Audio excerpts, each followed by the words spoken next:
Hello, this is Dr. Do again. This video is outside of medicine. Continue the book of Ecclesiastes. I have finished chapter 4, actually finished chapter 3 and start part of chapter 4. I'm going to continue to move on to chapter 4. Just a reminder, this Ecclesiastes is the teacher, who is Solomon, in the position of teaching, to teach his children and to teach the people around him, and to leave some of his wisdom to the next generations. We do not know when, at what age when he wrote this, but from my understanding, probably it's late time. But I'm going to read first. But better than both, if he who has not yet been, who has not seen the evil that is done under the sun. And I saw that all labor and all achievement spring from man's envy of his neighbor. This too is meaningless, a chasing after the wind. The fool folds his hands and ruins himself. Better one handful with tranquility than 2 handsful with toil and chasing after the wind. Again I saw something meaningless under the sun. There was a man all alone. He had neither son nor brother. There was no end to his toil, yet his eyes were not content with his wealth. For whom am I toiling, he asked, and when am I depriving myself of enjoyment? This too is meaningless, a miserable business. Two are better than one, because they have a good return for their work. If one falls down, his friend can help him up, but pity the man who falls and has no one to help him up. Also, if two lie down together, they will keep warm. But how can one keep warm alone? Though one may be overpowered, two can defend themselves. A cord of 3 strands is not quickly broken. Advancement is meaningless. Better a poor but wise youth than any old but foolish king who no longer knows how to take warning. The youth may have come from prison to the kingship, or he may have been born in poverty. Within his kingdom, I saw that all who lived and walked under the sun followed the youth, the king's successor. There was no end to all the people who were before them. But those who came later were not pleased with the successor. This too is meaningless, a chasing after the wind. Stand in awe of God. Chapter 5.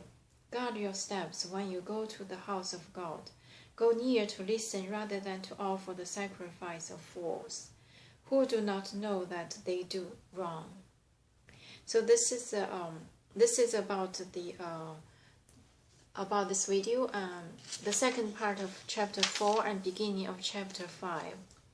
So again, if just remind, previously at the beginning of chapter 4 with title called Oppression, Toil, Friendlessness, so saying the reality of the world, the oppression,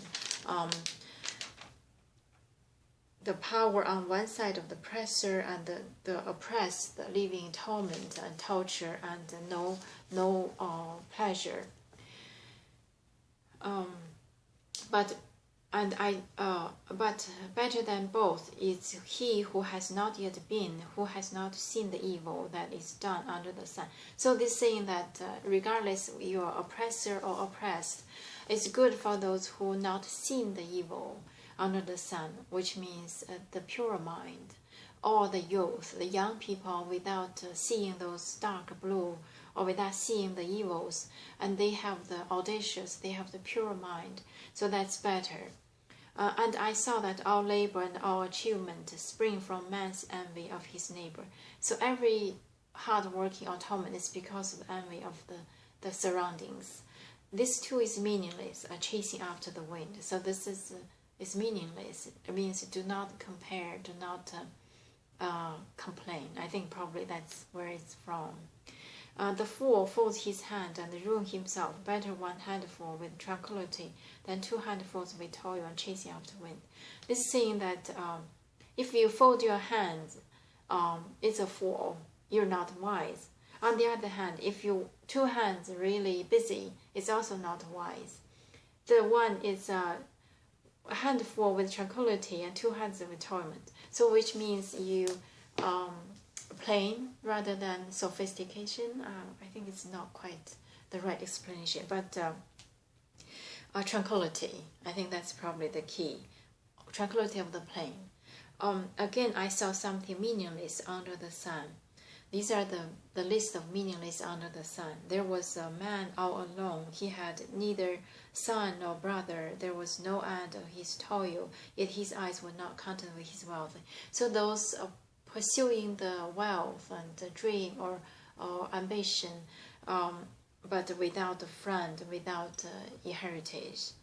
So this is not good. It's one of the 4.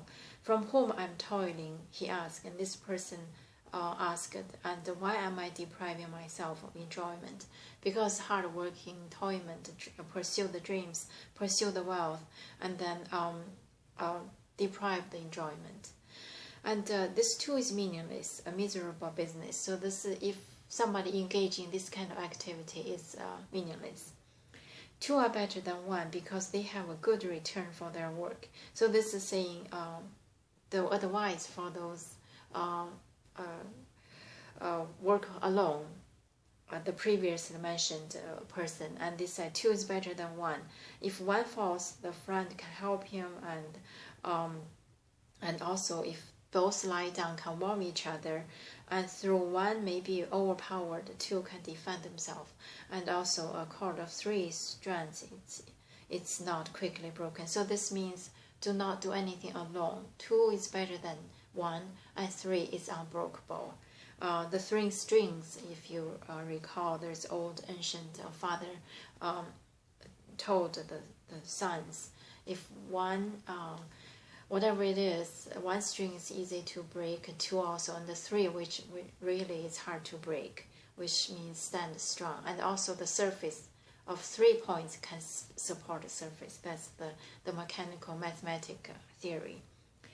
And now is the title, Advancement is Meaningless. Better a poor but a wise youth than the old but a foolish king who no longer knows how to take warning. The youth is better. This advancement means age.